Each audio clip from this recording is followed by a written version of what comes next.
Preparing to live stream. I'm just gonna wait for that loader to load to make sure everybody's on YouTube can catch us as well.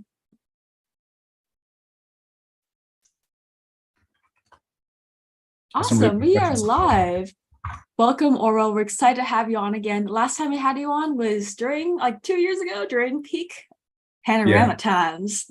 So we're super excited to have you on with the topic of project pricing. It's the topic that I'm personally very interested in. A lot of people are also interested in as well. With that, feel free to kick it off.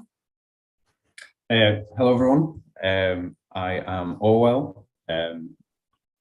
Yeah, actually, I need to share my screen and I will get started. I've not been on Zoom in a while. I'm more of a Google guy. So where are we? Share screen, there's the big green one. Oh, Grace, can you enable the screen sharing, please? Yes, I will. I also haven't done meetings for a while. So thanks y'all for being patient. Let me make you a co-host. There we go. Let me know if it works. Thank you very much. Cool. So we're going to go for the full screen because we've got lots to have a look at. So, hi, I'm Orwell. I'm the Creative Director of Orwell Vila. We are a branding agency who's partnering with organizations who are doing some good in the world. Some of the people that we've worked with, so Medicine Sans Frontières, so Doctors Without Borders, for those who don't speak French, United Nations, Humanitarian OpenStreetMap team, BBC Studios. The logo at the bottom right is my favorite football team or soccer team for you North Americans. So we've got a range of people that we've worked with along the way. So today, we're talking about project pricing and the 5 ways to increase your profits. Are there only 5 ways to increase your profits? It's like kind of like how there's only 7 stories and everything kind of comes off from there. But that's what we're going to get to at the end. First off, we're going to jump into a few things about project pricing. So the biggest mistakes are things that tend to happen in your head. So it's assumptions that you will make about the project, assumptions you'll make about the client and what they can and can't pay, things that not really considering like how it is that you're going about your pricing. One of the main things that people tend to think of, something that actually came up in the chat just there, is assuming that the client is always looking for the lowest price.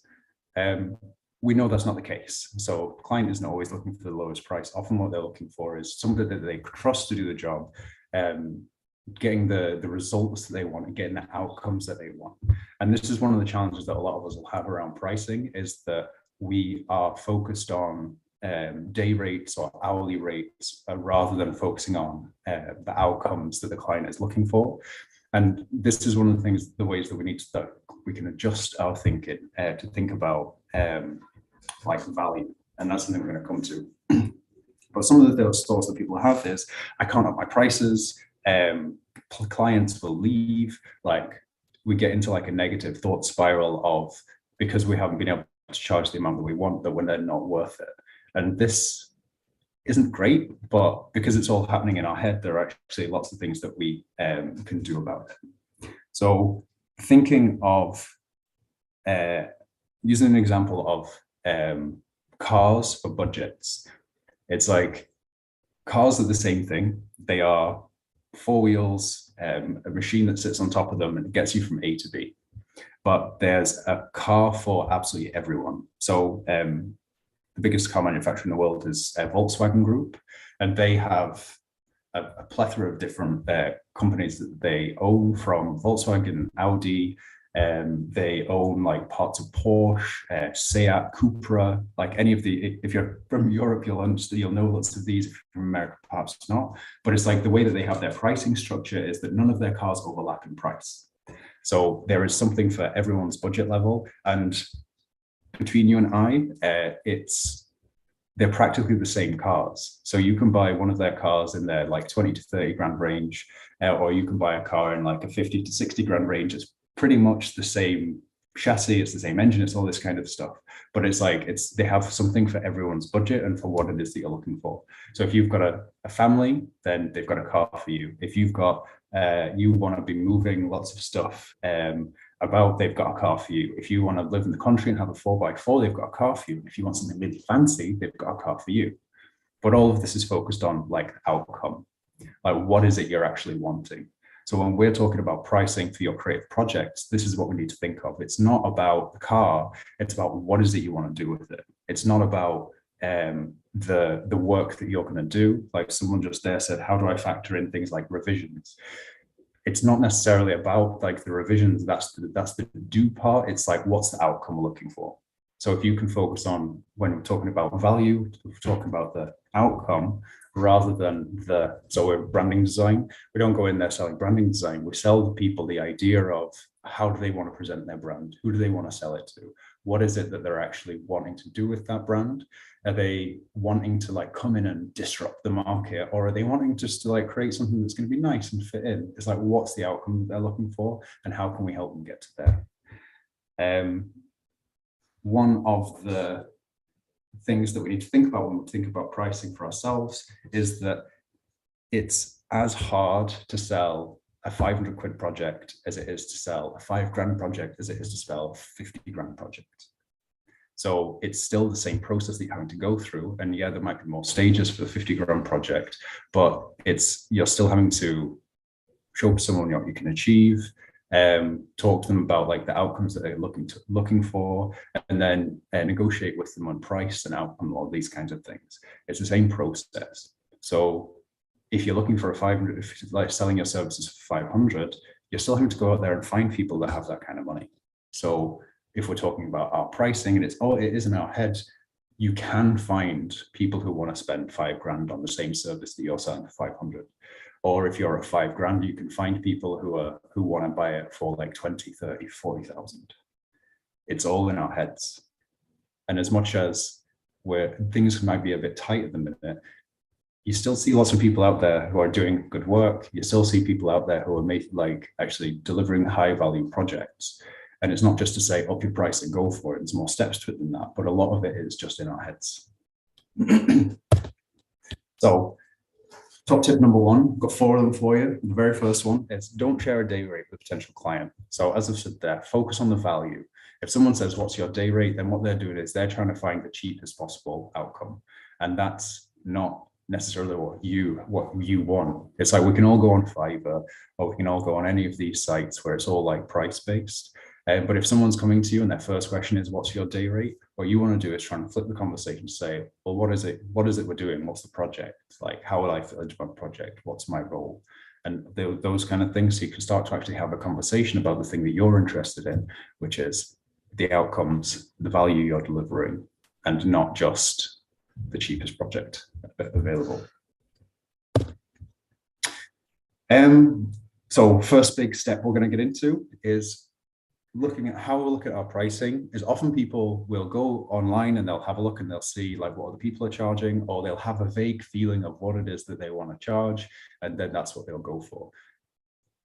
The issue with both of these, or one of the issues with both of these approaches, is that it's just a made up number. It's not based in anything, so that when someone comes to you, so if you go in and you say, all right, I've decided I'm going to charge 3,000 for a branding project, or I'm a photographer and I'm going to charge 1,000 for my photography services. If you're just making up the number, then when someone challenges it, you've got no reason to stand up for it.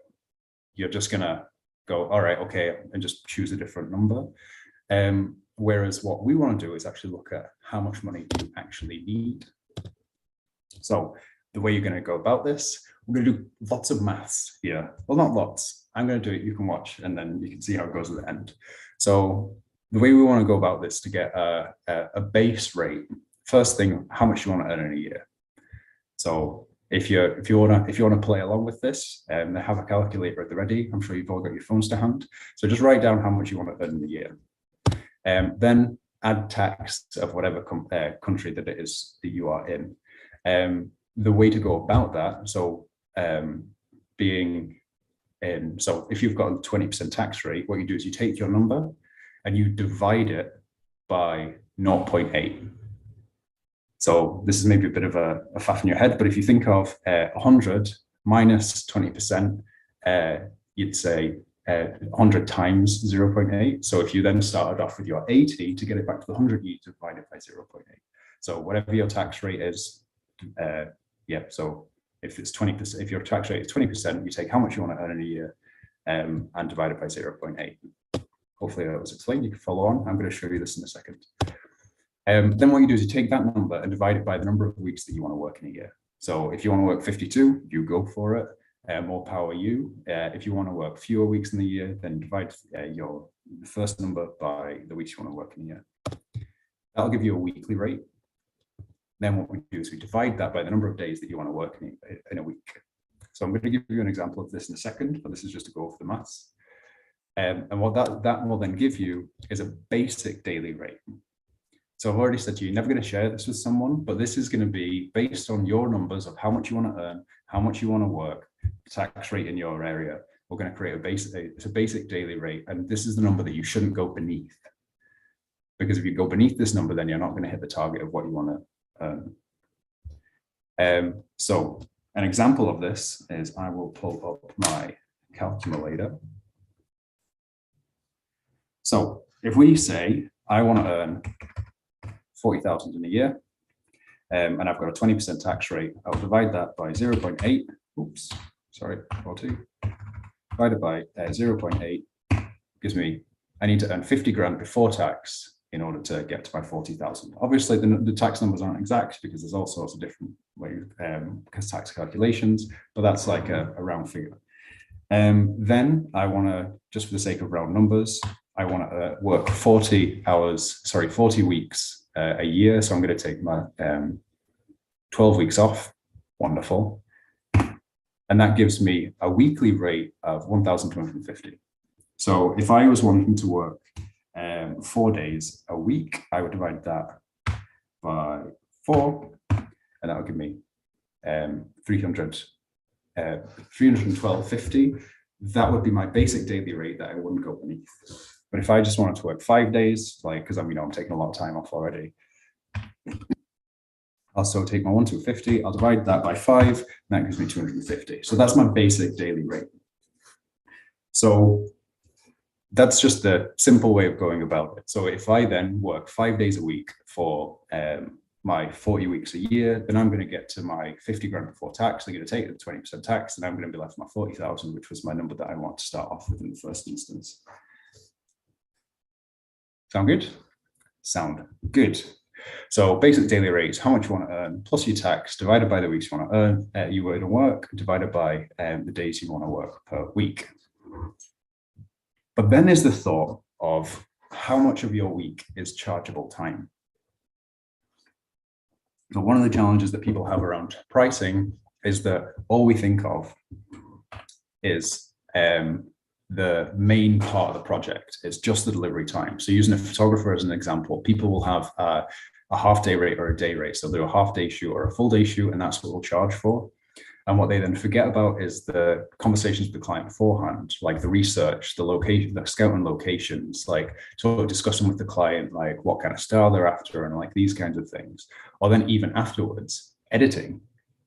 This is a big thing where the freelancers that I talk to who are doing photography, and I'll say to them, all right, cool, so what do you charge for editing? And they're like, what do you mean? It's like, well, editing is a huge part of what you do. So like, how long does it take you? Is that included in the rate? And you've got lots of them like, no, because as far as the client's concerned, the client's only paying for the time that they can see the photographer that's pushing the button. But the client doesn't understand that there's lots more things that go into that. So this is something that we need to factor in when we think of our pricing, is that, yeah, the client is going to, the stuff the client's going to see, the delivery, but there's lots of other parts that are actually involved.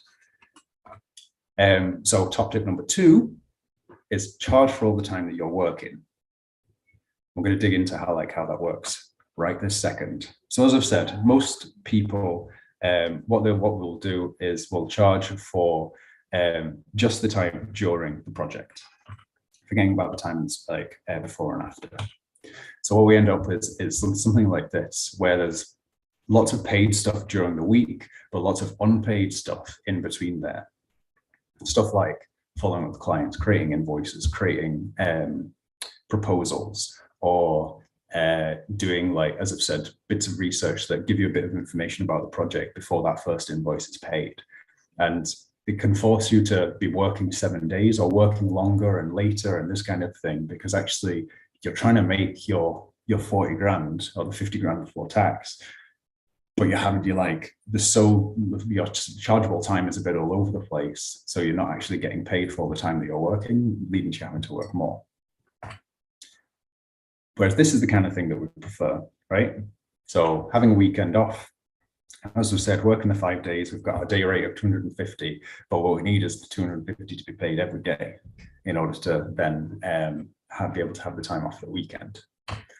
So the way we do this is just this, just as it says just here. So make 3 columns and list everything that you can do in each of the time periods. So part of it is going to be marketing, the sales, the client calls, negotiation, onboarding, all this kind of thing. During the project is the stuff you're already charging for, but make a list of it, because if you've got different types of projects or you've got things at different scales, then you'll want to have an idea of like what it is that's involved in each of the projects. Then after offboarding, collecting feedback, making marketing assets based off the project that you've just done, collecting testimonials, all this kind of stuff, and like the kind of things that are that benefit the client and their project, but aren't directly project time.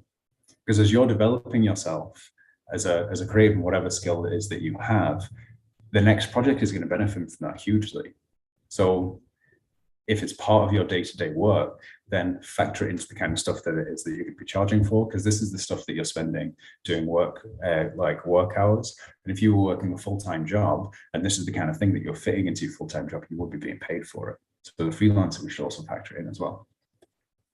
The next step is to then add the amount of time that all of these things take. So obviously you're going to have an estimate, but it's your project, like you can get a guesstimation, and then we want to add like a 10 to 15, 10, 15, 20% as our, I said faffing time. So faffing's like the mess around time, the things that could go wrong.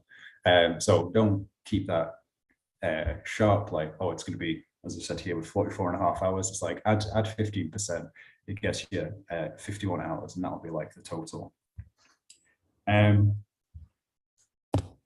So the way to think about, thinking about this for just the project time. So if we just had that dark blue column in the middle, then we'd be doing 29 hours. As I've said already, like everything together, just based on that example, is 51 hours.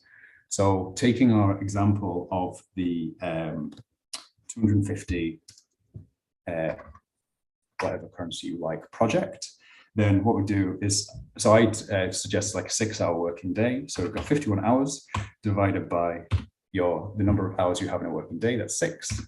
That gives you 8.5 days. So that times 250 is 2,125. If you were to do that for just your 29 hours, then what we do is we'd have 29 divided by 6. 4.8 days times 250, 1,208. So just the project time, we've got 1,208, and all time 2,125. So those two numbers aren't too bad. Like if you're doing a project and you're getting 1,200 quid for it, wonderful. But then 2,000, that's nice. But what we haven't thought of is tax. So if you're just doing your project hours and you take away your 20% tax on that, you're left with 966. Compare that to 51 hours, and we're going to take away the 20% tax off that, and we've got 1,700. So thinking about it from your kind of project that you've been doing, any of the projects that you've been doing, if you have been pricing yourself just doing the during stuff, and you've not been doing so during would be everything after the first invoice is paid. So talking about like the flaws of it. You're not charging for the client meetings. You're not charging for the bits of research you're doing to understand what the client's talking about. You're not charging for like creating your proposals and like actually talking the client through it and all those are the meetings that might be part of that. So you're actually doing yourself out of a fair bit of cash, because although it's nice to get the 1,200, if we're then taking away the tax at the end of the year or whenever it is that comes off, then you're left with, it's actually not that healthy project fee. Whereas just by factoring in all these other elements and not actually having like a client that's going to pay 1,200 isn't that dissimilar from a client that's going to pay 2,100. If we really think about it, it's like, yeah, it's 900 difference, but those kind of levels, like imagine what you'd be like from your own point of view if you're charging out the full project rate as you should be doing. Then you're going to be much happier with what you're left with at the end. You will be less stressed. It is easier to get to the amount that you need for rent, the amount you need for your mortgage, the amount that you need for the things that you want in your life. So this is a major one that I see with people that I work with. I'm not sure that I've ever come across someone that actually charges for all of their time before we started working together. And then you can, if you're currently like charging the kind of stuff that you've got on the left, it might feel like a big jump to go with the stuff on the right, but you can do it incrementally. You don't have to factor, if it makes you feel safer, you don't have to like factor it all in at once. You can like do it and say, okay, well, instead of 1,200, I'm then going to add on 20%. So the next one's going to be 1,400. That's immediately going to get you over $1,000 after tax. And then you can start actually moving towards the thing that you want to move towards. Sound good? Sounds great. So top tip number 3, plan your marketing into your project process. So all on that Vila, our project presentations for clients are nigh on the same as what we then put on our website. If we are presenting it to the client and the client's happy with it, then that is good enough to go out there and present it to another client.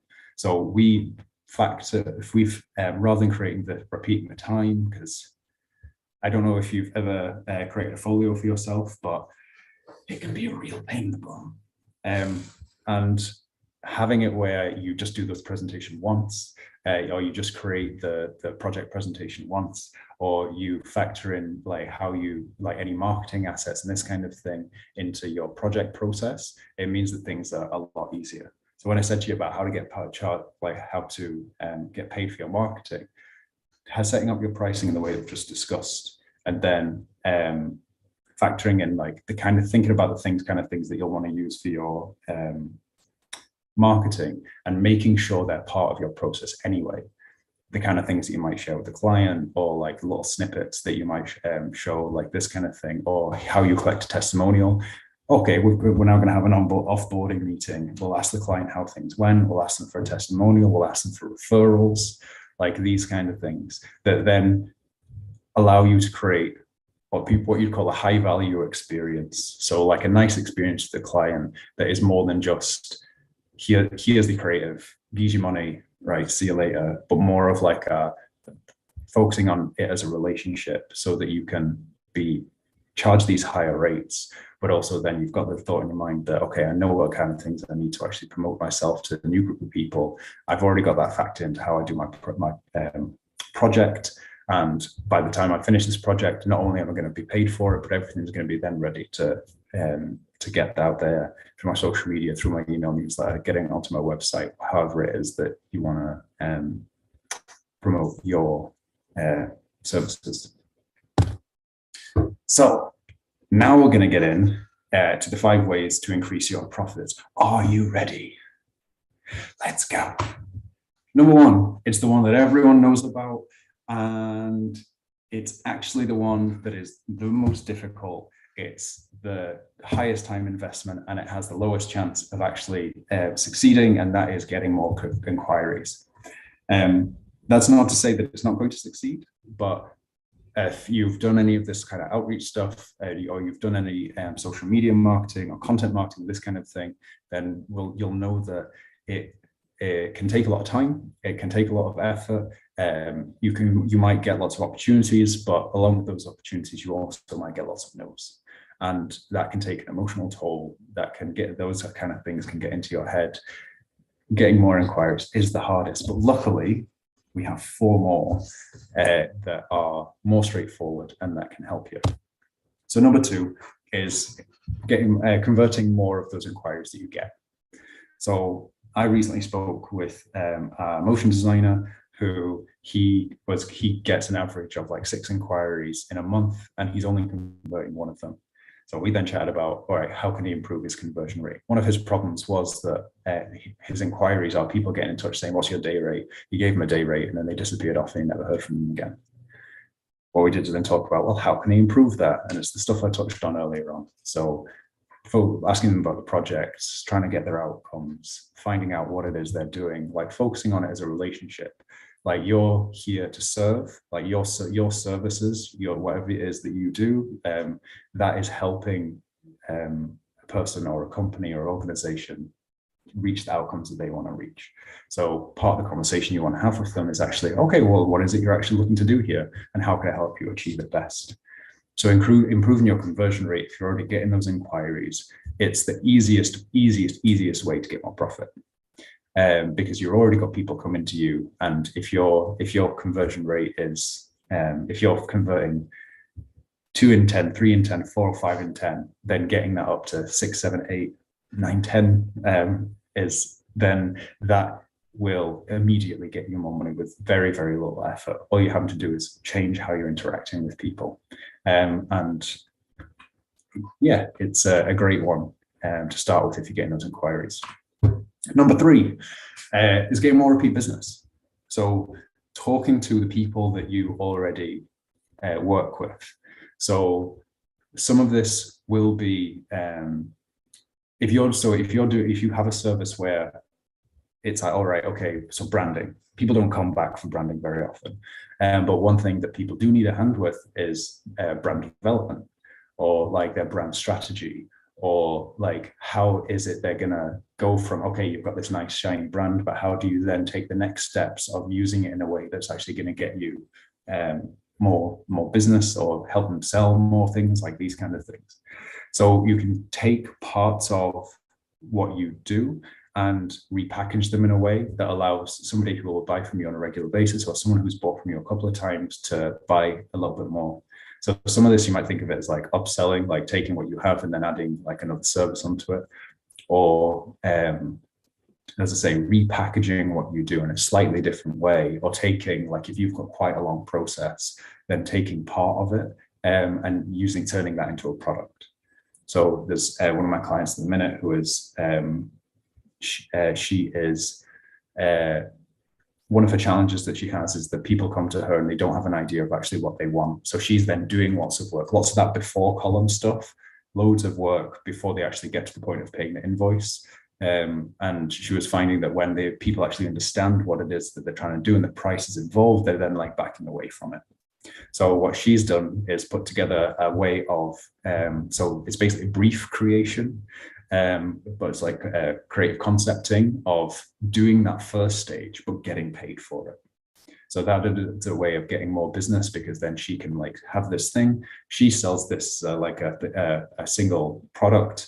People then get the benefit of it. She's getting paid for doing the thing she was doing for free before. But then when people then they get their brief, she could be the person that then delivers it for them. She's already working with them. It helps them build trust with her, and then she takes what was a problem in her business, has turned it into something that can make her money, but also then leads to the kind of projects that she actually wants. So this one, medium difficulty, medium time investment, because you're going to have to spend some time thinking about it, but the chance of success is high because you're already an expert in your field. You'll be able to contact people that you already work with to offer them something, and they already know you, they already like you, they already trust you, and that can allow you to get more business, even if you are having a service that you think is like a one and done type deal. Number 4, higher average sale value.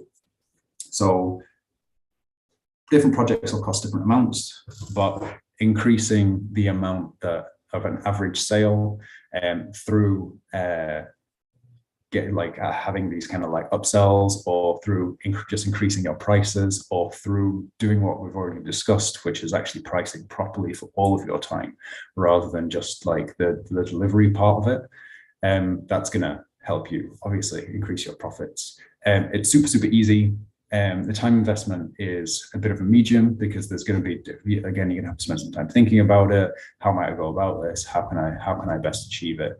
And then the chances of success are medium, because if you're going to increase the amount that you're selling your service for, then you're going to have to potentially change the kind of people that you're selling to. So thinking about what I said about the cars at the start, there's it's all this different range of what you can buy. But a person that is going to buy a bog standard, like 10 to 20,000 car, isn't going to be the same audience that's going to buy the $500,000 supercar. So you're going to have, if you're increasing the amount that you're charging, then your audience might change slightly. Their expectations might change slightly. You might have to improve how you deliver your service, so you're actually creating a different experience. So there's a bit of work that can be done in there, but it's the kind of thing that's totally within your reach. It's not something that you should shy away from. And thinking about what I said at the start of how getting more inquiries is the hardest, then you're going to have to get more inquiries anyway. You're going to have to be selling your services anyway. So doing it at a level that actually helps you and serves you better, it's definitely something that's worth considering. Number 5, lowering your costs. This one is, the difficulties easy, but time investment can be high and chance of success medium, because you might already by accident be having the cheapest business going. And there's nothing wrong with that. This tends to be as you get, like if you're hiring other freelancers, or if you have like lots of expenses around how you deliver your project, like cost of sale, they'd call that. So like how the things that you have to buy in the design world, when we used to print stuff, finding a cheaper printer, it was a good way of going about it. So, or if you are currently using Adobe, you can switch to some of the free stuff, because I know Adobe's prices keep going up. You could switch to some of the free stuff, but there's sometimes with this kind of thing at the level that you might be working with, then your margins might be like changing, like your costs might be so small it's negligible. But it is worth having a look at. And like if you can have an idea of your finances and when things come out, then and what it is you're spending money on, then you can have a look at where you can lower costs. So to recap, the 5 ways to increase your profits: to get more inquiries, to get more conversions, increase your conversion rate, and more repeat business, raise your average sale value, or lower your costs. But the one thing to bear in mind is this is the way you should go about it. So if you're already getting inquiries, then getting more inquiries should go to the bottom of the pile. Convert more of those inquiries is the fastest, easiest, and best way to get you more money in your pocket. Looking at more repeat business, because you're already working with people that you know, who like you, who know you can deliver the service, can help refer you to other people, like these kinds of things. Increasing your average sale value, so looking at what it is that you're selling. If I increase my prices, how would that affect my service? Like these kind of things. Looking at lowering your costs, and then we should be looking at more inquiries. Because if you just jump straight into the more inquiries, then you're gonna, if things don't quite work out how you want them to at the start, then it's a big time investment. It can be emotionally heavy. You can start getting these like this negative self-talk around, I'm not worth it, I'm not good enough. These kind of things that actually aren't true, but we are attaching our emotions to the things that are happening. And it's like, this is what I said at the very, very beginning. A lot of the mistakes that people make around pricing and that kind of thing are in our heads. And it's because we're trying to reach out and get projects, and we're finding that people are coming back to us saying, I think that's too expensive. And the actual honest answer around that is, if that's the case, it's because they're not actually thinking of the value. Part of our job as sales folk is to help them understand the value. That's why when somebody comes to you and says, what's your day rate? You don't tell them. You ask them the question of, what's the project? Like, what is it that you're looking to achieve? Like, what would be the outcome for you? If I deliver this for you at a high level, to the level that you're expecting, how is that going to benefit your business? And then what you're doing is you're having a conversation with them about the reality of the project, about what they're actually looking to get from it. Because if you're delivering a brand or whatever, and you're charging 2,000, and actually this thing, whatever, like if you're doing like a social marketing plan or something like this, and then it's going to turn into like 200,000 worth of business for them, that's a 1% investment as far as they're concerned, and they are laughing all the way to the bank. Whereas if that's you're then having a conversation with them saying, well, how is it going to benefit your business? How is this actually going to, I deliver this for you, how is this actually going to benefit you in your bottom line? Then you're actually focusing on like what they're actually interested in, and you're finding out from them what they value, and then you can start to have conversation with them to say, all right, like hit the pain points that they're thinking about, talk about the project in the terms that they actually understand, and that will help you increase the value of what it is that you're selling. So top tip number 4 is serve your existing clients first. So those are the people that can help you. They already know you, they already like you, they will know people who could use your service. So you can ask them. They're right there. If you're forever going out there trying to find new clients, then you're missing the biggest resource, which is the positive relationships that you've already made through being great at your job and through delivering like to people who are happy. So focus on them first, because they will help you. Not everyone will, but the folks that are there will help. And a phrase that is actually handy, rather than saying, do you know anyone that can use this service? Who do you know who can use this service? Do you know anyone that can use this service is a yes/no question. They can say, no, I don't think so. Or yeah, probably. And that's the question over. Who do you know that can use a service like mine? Who do you know that wants the outcomes that you're getting and that I'd be able to speak to? It then forces the brain to generate an answer. They might still say, I don't know anyone, but at least they're not just then saying no.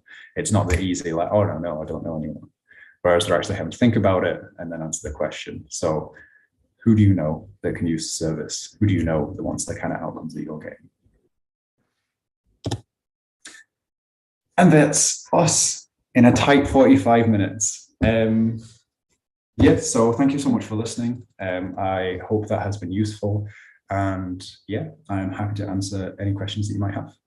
Awesome. Thanks so much. That was very useful. Definitely agree. Don't share your pricing first, because that's how I got lowballed before. And ask about their goals and what pain points they're struggling with that, and come in to say how you can help them solve it is actually how I increase my profits by 10x. So I'll go down the list of the questions that we've got. If I missed any, just share them. Please share them again in the chat. There was a question I saw earlier about if the client was like ghosting you. I'm trying to find that. It was a great one. But yeah, please share your question again in the chat. I'm just scrolling up to try to find them.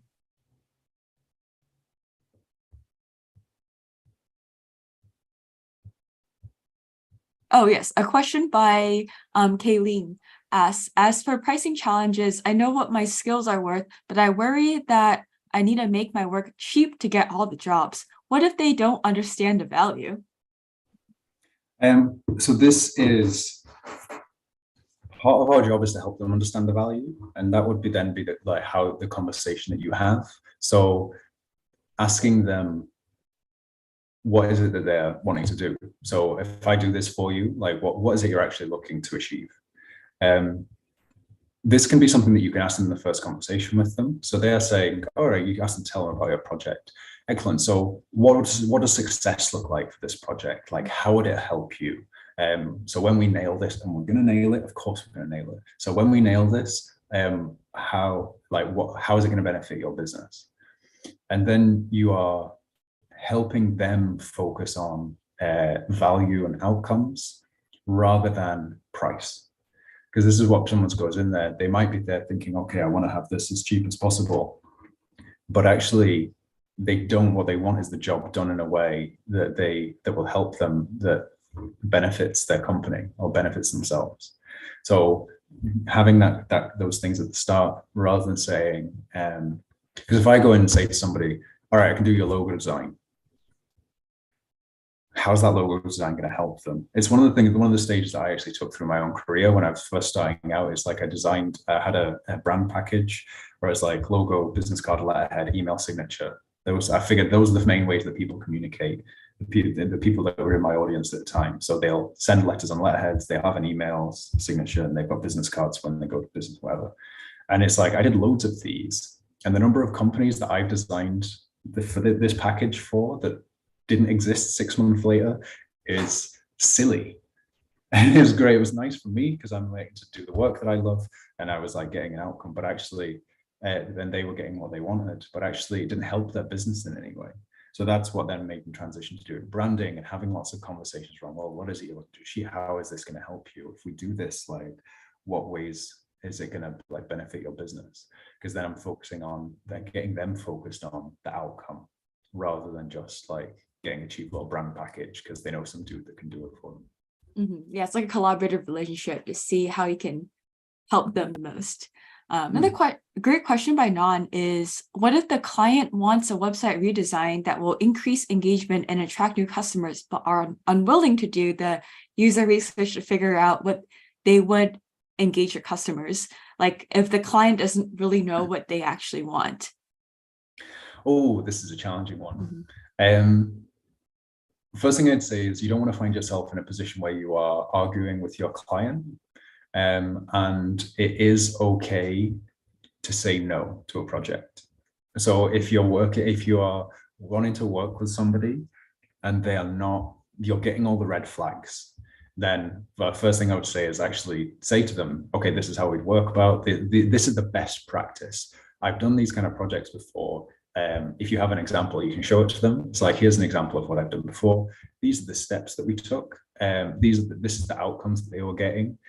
And you can say to the client, like, show them through this, just take them through this and say, are those the kind of outcomes that you're looking for? Yeah, those are the kind of outcomes I'm looking for. Awesome. Well, the key steps in this are doing the research and actually finding out what it is that what will drive more engagement. Do you know what currently drives engagement? Well, no, not really. Okay, so if we were to do this and we didn't know that, like, what would we go about? Well, that'd be you. You'd need to know that, wouldn't you? And you're like, yeah, okay, well, the way that I do it, best practice would be to do these steps first. And you could suggest to them, for example, that you do those steps as like a separate project, then they can actually find out what it is that's actually going to be the level of investment that they need. So there's that thing about like taking a part of your project and making it like its own thing. You can say, look, if this budget is going to be too high for you, we can do this research stage at the start. We can actually get a full understanding of what it is that you're going to need to do, and then we can it'll be charged at like this, and these are the outcomes we're looking to get. But what it would mean is I can help you not waste your money and doing the whole project, and actually we'd have a really good idea of where to go next. And then what you're doing is you're focusing on, as I said about focusing on serving, you're focusing on helping them in a way that is palatable for them, that a way that isn't too scary for them, like, and also getting you a foot in the door, allowing you to build this relationship with the client and that kind of thing. But if they aren't wanting to go, if they're not understanding the importance or the value of the part of your process, when I've done these kind of projects before and I've cut parts out of it, you realize very, very quickly how necessary that they are. And then the client doesn't get the outcomes that they're looking for, and they blame you. They will blame you because you're the expert. How do you not know? Like, what am I even paying you for? And you're like, well, the bit that would help you do this, you cut out because you said you didn't want it and you couldn't afford it. But now we're in a situation where, we're missing it. So yeah, I say, focus on the serving part of it, find out what it is they're worried about. If that is the pricing, then say, all right, okay, here, let's do this part first. We'll then find out all the things that are actually going to be involved, give you a few different options, and then we can go on to the next stage. excuse me. Yeah, that's a couple of ways that you could approach it. Yeah, thanks for Don't sharing. don't be afraid of ditching the client, because you don't have to do the project just because you can. Yeah, exactly. And also working with them to understand, how do you measure success? Like, what determines success? Yeah. Next question by Jensen is, what happens if we have clinched a deal with the client, but due to some unforeseen circumstances where we realize that this client has a tendency of dragging and delaying this project? As a result, the project has extended way out of the deadline. How do we handle such case? I can't simply bill the customer for the delays, as they would make noise. Ooh. You have a contract that has a clause in it that talks about this specific issue. So in the contract that we have, it's like if there's a delay, I can't remember how long it is. I've not looked at it. It's a long time since I actually looked at it, but it is there. It's like if there's a delay, if they are unresponsive for a period of time, then the contract states that the project will be downed. Other projects will be to take over, and when there is a gap in the schedule, then we'll be able to come back to this project. You can also include in there late fees. So if you are going to delay, if you're unresponsive for this amount of time, then there is going to be a late fee. If you're unresponsive for whatever length of time that you like, then the project is automatically cancelled, and you will be billed for everything up until what has been done. So having that as I say, as part of your contract or your standard terms of work is the best way to go about it. And talking about it as maybe as a standard terms of work, because that then says is, this is how I work. If you want to work with me, this is how I work. If you don't like this, then we won't work together. But yeah, it's get in before the problem, and as I say, put it down in black and white. Yeah, I agree. Having contracts, make sure you sign them. I'm gonna go back and forth between the questions.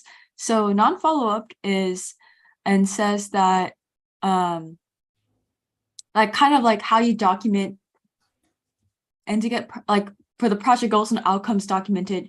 Would it be something you include on a contract beforehand? How detailed should we go with that? For the outcomes that you are looking to achieve, I would say no, because you can't guarantee outcomes.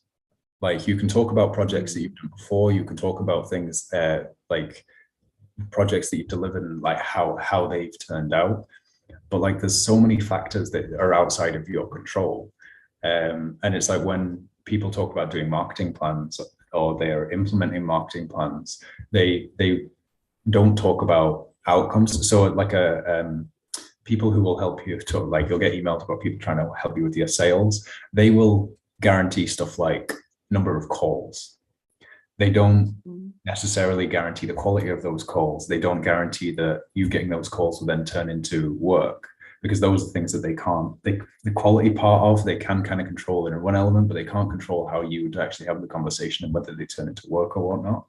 So having those kind of the outcomes, it should be there's things you talk to the client about. You can talk about what's possible, and you can talk about best practice, and you can talk about what you've done before. But if you put that down into black and white, then you're making a rod for your own back. You might end up, through no fault of your own, not hitting those outcomes, and then they'd be like, but you said, and it's like, here, you've written it down and you've said I was going to achieve this. So yeah, I wouldn't, as I say, it can be part of the conversation that you're having to help you understand what they're wanting to achieve so that you can better serve them. But I wouldn't rush to write them down. Yeah, follow up. Definitely not in a contract. Yeah, a follow-up. So would you include more deliverables instead of the outcomes on the contract? Oh yeah, 100%. Yeah. Yeah, the way ours works is we have a schedule and standard terms, and the schedule has stuff like the parties involved, the deadlines we're looking to achieve, the deliverables, because that is the stuff you can control. It's as much as I'm saying here, to focus them on their outcomes, it's you're actually, yes, you're selling them, you're selling them a photo shoot, you're selling them a website, you're selling them branding, you're selling them illustration, like whatever it is. So those are the things they're actually buying, but what they're buying is helping them get to those outcomes. So if, as I say, if I was to go to a meeting and say, awesome, I'm going to give you some branding, it's going to have this, it's going to have that. And they're like, yeah, that sounds great. Like, it doesn't really inspire them. Like, oh, can I sell you a logo? I don't need a logo. It's like, oh, well, can I help you create a brand that's going to promote your business, that's going to be helping you, helping people learn about you and help you get in touch with the kind of audience that you want to, just from the feel of it. Do you want that? Oh yeah, that would be great. You know, versus, do you want some colors and some pretty pictures? Yeah, we have 3 minutes left. I'll take 2 more questions from Megan and Zoe, but do you have any resources where people can learn more about what included on their projects, on their contracts? Probably. So I have a thing called the Creative Cantina. So that URL in the bottom right, orwellmcg.com/creative cantina, all one word, no hyphen. And there is also, this is just in the chat, and there is a library of like over 100 articles and tools and resources that you can go there, like have a search. And there's lots of stuff there from blogs and videos and whatnot that will help you in all different aspects of your creative career. So help you make more money, help you improve your mindset, stuff around self-care as well, because that's something that's super important. So what I would recommend is heading in there and having a search and having a look. And if there's something that is something that you think is missing, that you want to get a bit of information on, head to the contact form, drop me a message, and I'm happy to write new stuff and create new resources that will help people out. Awesome, thank you. 2 more questions. So Megan asks, when to calculate hourly rate versus overall project? Sorry, I think Megan asked when to calculate hourly versus overall project. I know you mentioned the calculations before, but curious to see how you go about it, because there's like pricing by time versus pricing by value. I feel like we should all get, in my opinion, pricing by value, but want to hear your thoughts on it too. Yeah, you should price the values. That's why I said that was a basic daily rate, and it's something that you shouldn't share with the client, but it's to help you make a calculation as to how much, what you should charge. So if you know that a project, if you've got a rough idea of how long a project will take, how much effort it's going to take, and you've added on your 10 to 20% of faffing around time, then that should be that's where you start from. And you should have that idea in your head. So you're going into a meeting, you talk to a client, they're wanting a standard version of whatever it is that you do. And then it's like in your head, it's like, I know how much this project, my base rate is.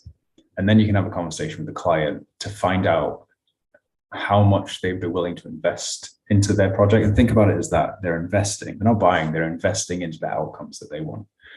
And a way to gauge how much they have or how much they're willing to spend is, one way is to say, okay, I've done projects like this before, starting from X amount, starting from $5,000. How does that feel for you? And they could be like, yeah, it's fine. Like we had a conversation with a client last week, and they had no idea. So it was the person that was talking to wasn't the decision maker.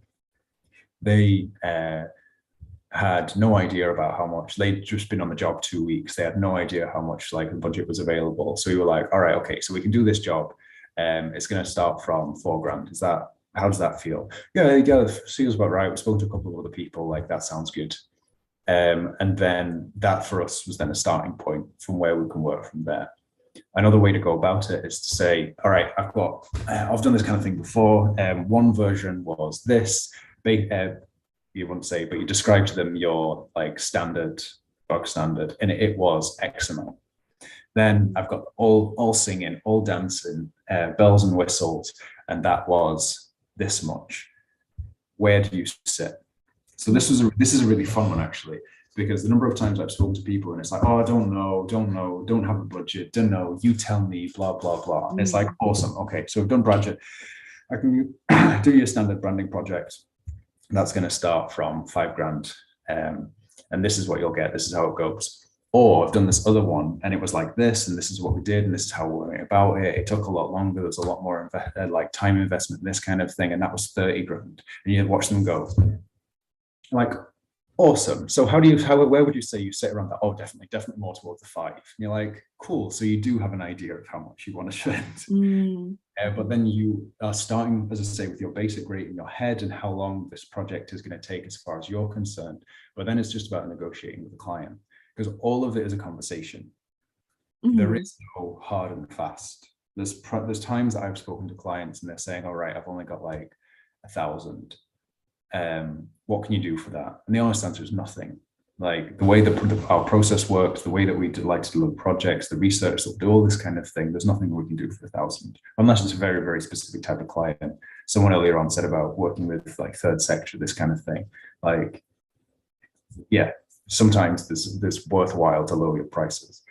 But then you have the conversation with them about what they're looking to achieve and what's possible, and you show them examples of what you've done before, and they start to actually realize just that, what's possible. And they start to see that, all right, actually, if I just take my 1,000 and I just double it or triple it, quadruple it, whatever, then actually I can get more of the outcome that I want, and it can happen faster. So then rather than wasting 1,000 on something that actually, all right, I'm gonna spend my 1,000, but I'm not gonna get the outcomes that I want, I can actually just invest a little.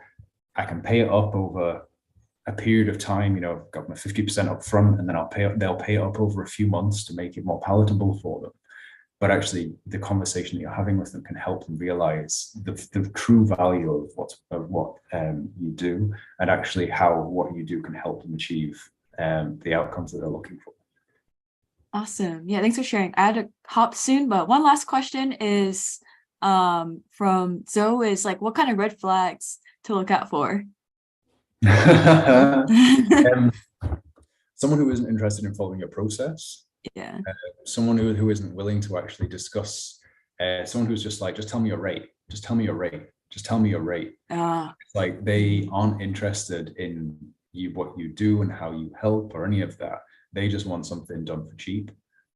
Be aware of people who want things for cheap. You'll all have been through this, where you've done projects where it's like, you're like, all right, fine, I'll do it for cheap. And then you quickly realize that these clients are a pain in the butt.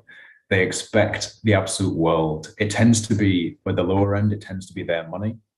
What you'll find if you work with larger corporates is they will just throw money at stuff because they don't care, because they're actually, it's not their money, like personally. Like they know that if they pay for a good rate, then they're actually going to get somebody at a good quality.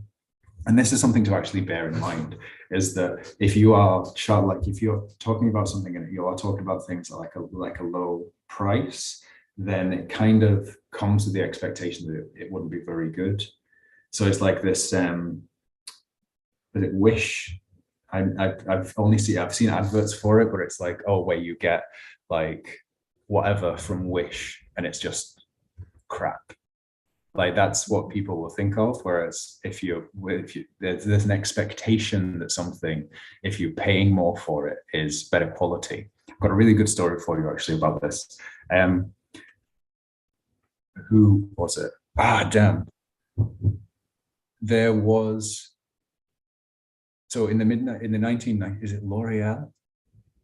Oil of Olay. So in the 1990s, there was a like a face cream company. So I think Johnson & Johnson owned them.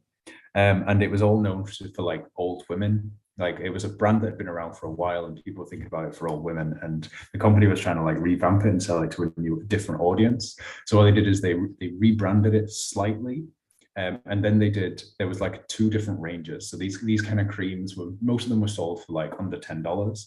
And then there was like some really expensive stuff that was like over $30. So what they did is a bit of testing of the market to see at what point they went from the cheap to the premium to the ultra premium, and like where they would get more sales. And what they ended up doing is selling, I think it was like on the $16 mark, but there was no one in that kind of gap. There was this under $10 stuff, there was the over $30 stuff. And they did a lot of testing around this. And they found that at the $16, it was the same cream that they had been selling at the under $10 mark, but slightly different branding. pitched to a slightly different audience, but then because it was this like $16, people started to have this association that it was better. So there's a book called Play to Win that I've got on my shelf over here that you could check out. It's quite, some of it's quite dry, but it's a really, really interesting one to read, because it has stories like this in it, where you start to realize that people have this connection in their mind that if it's more expensive, then actually it's better quality, even though it's not. Like, there's so many stuff that's like mega expensive. You can buy t-shirts for like hundreds and hundreds of dollars, and it's the same t-shirt that you can buy from H&M or wherever else, or American Apparel, if American Apparel still exists. It's the same t-shirt you can get from anywhere else, but because it has this higher price tag, people think it's worth more because it's more exclusive. And if it's more exclusive, that must mean it's better. So yeah, be aware. I know this started with red flags. Be aware of those people who are just focused on the price, because they're the ones that actually, they don't value what you do. Awesome. Whereas having this idea of creating a service that is slightly higher value, that allows you to charge a little bit more, you're still having to go out there and find the kind of clients, but you're going to, as soon as you find those clients, you can start to get repeat business from them. Then you will be working with people who just think about projects in a different way. Awesome. Thanks so much for sharing. I gotta hop to my next meeting. But yeah, that was really great advice. Definitely connect with Orwell and Design Buddies, and hope to see y'all online on Discord.